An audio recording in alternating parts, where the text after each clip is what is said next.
Abraham Ozler full movie review. First ഹാഫിൻ്റെ review ഇട്ടിട്ടുണ്ടായിരുന്നു ചാനലിൽ. Last video first half review ആയിരുന്നു.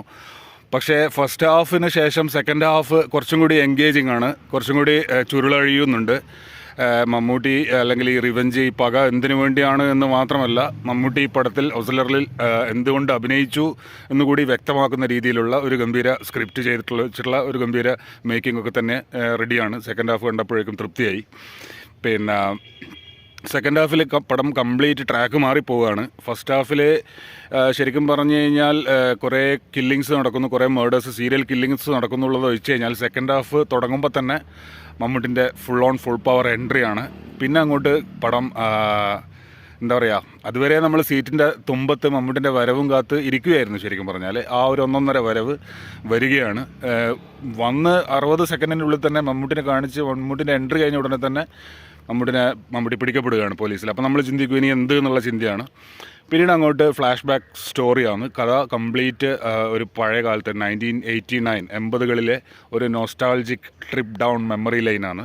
ഇപ്പോൾ സമീപകാലത്ത് ഒരുപാട് പടങ്ങളിൽ നമ്മൾ RDXലൊക്കെ കണ്ടതുപോലെ, പക്ഷേ വളരെ മനോഹരമായിട്ട് അത് ചെയ്തിട്ടുണ്ട്. പൂമാനമേ ഒരു രാഗമേഘം താ. വേണുഗോപാൽ, ജി വേണുഗോപാലിൻ്റെ, എൻ്റെ ഫേവറേറ്റ് സിംഗറാണ് ജി വേണുഗോപാലിൻ്റെ ഏറ്റവും മനോഹരമായ ഒരു ഗാനം അതിൽ ഫുള്ളായിട്ടുണ്ട്. അതിൻ്റെ പശ്ചാത്തലത്തിൽ സ്റ്റോറി ടെല്ലിങ് തുടങ്ങുകയാണ്. അത് നല്ലൊരു റൊമാൻസ്, പിന്നെ ടച്ചിങ് ആയിട്ടുള്ള ആ റൊമാൻസിൻ്റെ ബിഗിനിങ്. മമ്മൂട്ടിൻ്റെ ക്യാരക്ടറിൻ്റെ പേര് അലക്സാണ്ടർ എന്നാണ്.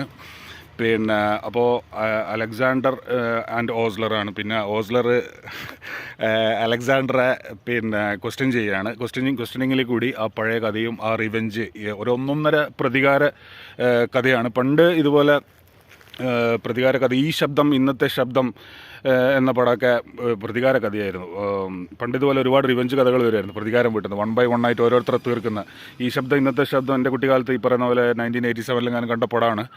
അത് ഫാമിലിനെ നശിപ്പിച്ചതിൻ്റെ പേരിൽ 1 by 1 ആയിട്ട് ലാസ്റ്റ് ഒരാളെ തൂണിൻ്റെ അകത്തുനിന്ന്, കല്യാണം നടക്കുമ്പോൾ തൂണിൻ്റെ അകത്തുനിന്ന് വെടിവെച്ചിട്ടാണ്. മമ്മൂട്ടി വളരെ സ്റ്റൈലിഷ് ആയിട്ട് ക്യാപ്പും ഗ്ലാസ്സൊക്കെ വെച്ചിട്ടുള്ള എന്ന് പറഞ്ഞ പോലെ ആ റിവെഞ്ചിന്, ആ പക വീട്ടിൽ ഈ 4-5 പേരെ കൊന്നു തീർക്കുന്നതിനുള്ള ശരിയായ ഒരു മോട്ടീവ്, ശരിയായ ഒരു കാരണം. ഇരക്കൊത്ത വില്ലന്മാർ ഇൻ്റർവെല്ലിന് ശേഷം ഈ പറയുന്ന സമയത്ത് എൻട്രി ആവുകയാണ്. ചെറുപ്പക്കാർ കുറേ പേര് സീന് കൈയടക്കുകയാണ്. ഫസ്റ്റ് ഹാഫ് ജയറാമിൻ്റെ ഷോ ആയിരുന്നെങ്കിൽ സെക്കൻഡ് ഹാഫിൽ പിന്നെ ജയറാം ലേശം സൈഡിലേക്ക് മാറിയിട്ട് മമ്മൂട്ടിയും പിന്നെ പാസ്റ്റ് അവതരിപ്പിച്ച ആ ചെറുപ്പക്കാരൊക്കെ നന്നായിട്ട് ചെയ്തിട്ടുണ്ട്. സെൽവരാജ് കഥാപാത്രങ്ങളുടെ പേരാണ്, ശിവകുമാർ, പിന്നെ സേവിയർ, ഇവർ 3 പേര് കൂടെ അലക്സാണ്ടറായിട്ട് മമ്മൂട്ടിൻ്റെ പാസ്റ്റ് ലൈഫ്. ആ കാലഘട്ടത്തിൽ കോഴിക്കോട് മെഡിക്കൽ കോളേജിൽ ഈ 89 നടന്ന കുറച്ച് സംഭവങ്ങൾ ഫുള്ള് പറയാൻ പറ്റില്ലല്ലോ, പിന്നെ സിനിമ കണ്ടിട്ട് കാര്യമില്ല, അതുകൊണ്ട് ഫുള്ള് പറയുന്നില്ല. ജസ്റ്റ് ഇഷ്ടപ്പെട്ട കാര്യം എന്ന് പറഞ്ഞാൽ അത് ആ ഒരു ഭാഗം അന്ന് നടന്ന വർഷങ്ങൾ മുമ്പ്, 10-20 വർഷങ്ങൾക്ക് ശേഷം പക വീട്ടുമ്പോൾ ആ 10-20 വർഷം മുമ്പ് ആ സമയത്ത് ആ പീരീഡിൽ നടന്ന ഒരു പീരീഡ് റീക്രിയേറ്റ് ചെയ്തിട്ട് അന്ന് നടന്ന ദാരുണമായ സംഭവങ്ങളും എന്തുകൊണ്ട് ഇവർ പക വീട്ടാൻ ഇറങ്ങി എന്നുള്ളതൊക്കെ വ്യക്തമാവുന്നുണ്ട്. പടം ഓവറോൾ കൊള്ളാം, ഒരു ഹിറ്റ് അടിക്കാനുള്ള എല്ലാ സാധ്യതയുണ്ട്. മമ്മൂട്ടിൻ്റെ ഫസ്റ്റ് ഹിറ്റ് തന്നെയായിരിക്കും. ഇനി വരാനിരിക്കുന്നത് ബ്രഹ്മയുഗമാണ്. ഈ വർഷം നല്ലൊരു തുടക്കം തന്നെ. 2024 എബ്രഹാം ഓസ്ലർ തരക്കേടില്ല. ഇനിയിപ്പോൾ അടുത്ത 25-ന് മലൈക്കോട്ടെ വാലിബനുണ്ട്, ടെർബോ ഉണ്ട്. അതിന് മുമ്പ് ബ്രഹ്മയുഗം വരാനുണ്ട്, ഫുള്ളി ബ്ലാക്ക് ആൻഡ് വൈറ്റ് ആണെന്നൊക്കെയാണ് പറയുന്നത്. ആടുജീവിതം ഉണ്ട്, ഇന്ത്യൻ 2 ഉണ്ട്, തഗ് ലൈഫ് ഉണ്ട്.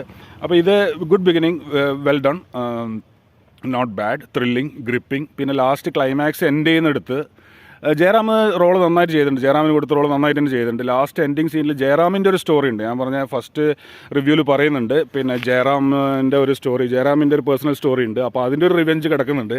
അപ്പോൾ അതിനെ എപ്പോഴാണ് നമ്മൾ ചിന്തിക്കുമ്പോഴാണ് ജയൻ്റെ സ്റ്റോറി, ജയറാമിനെ വേടിയ ജയറാമിൻ്റെ ജയറാം പ്രതികാരം ചെയ്യേണ്ട ആൾ ജയറാമിനെ വെല്ലുവിളിക്കുന്നിടത്താണ് സിനിമ അവസാനിക്കുന്നത്.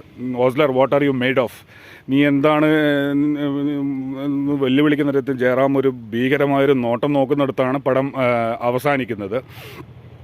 അപ്പോൾ മമ്മൂട്ടി അതിൽ പറയുന്ന ഒരു ടച്ചിങ് ആയിട്ടുള്ളൊരു ഡയലോഗുണ്ട്.